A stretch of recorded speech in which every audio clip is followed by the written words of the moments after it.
इंतज़ार, घड़ी पर चलती 60 मिनट की सुइयों के थमने का। इंतज़ार, आखिरी लम्हे पर विपक्षी के अंतिम दांव को बेकार करने का। इंतज़ार, 41 साल बाद पोडियम पर अपने कदम रखने का। गुरुवार की सुबह जैसे इंतज़ार रूपी इस सबसे भारी शब्द को हमारे जहन से निकालने की सुबह थी।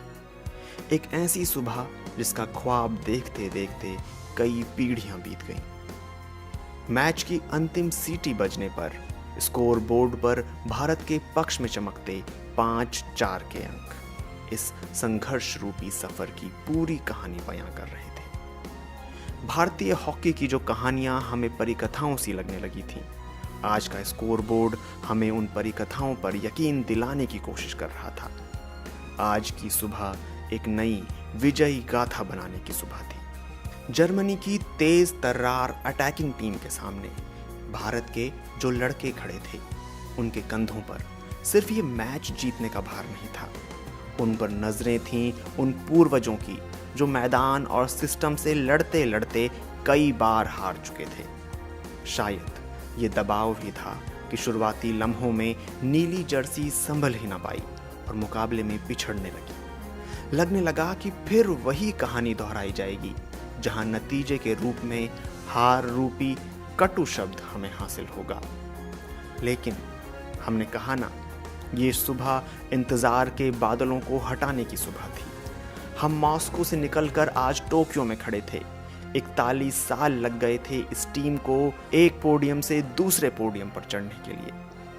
टीम ने खुद को संभाला, एक दूसरे को हौसला दिया और याद कराया कि जो सफर हमने तय किया है उसमें अब इंतजार की गुंजाइशें बाकी नहीं रह जाती। हाफ टाइम के बाद मैदान में लौटी टीम जैसे अलग ही ऊर्जा से लबरेज थी।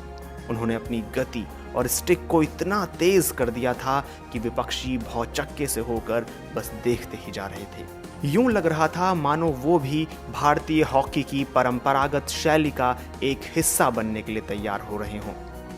ये मुकाबला भले ही कांस्य पदक के लिए था, लेकिन मैदान में संघर्ष कर रहे हर एक शख्स को इसका इल्म था कि ये कांस्य भविष्य के स्वर्णिम रास्ते का सबसे अहम दरवाजा है।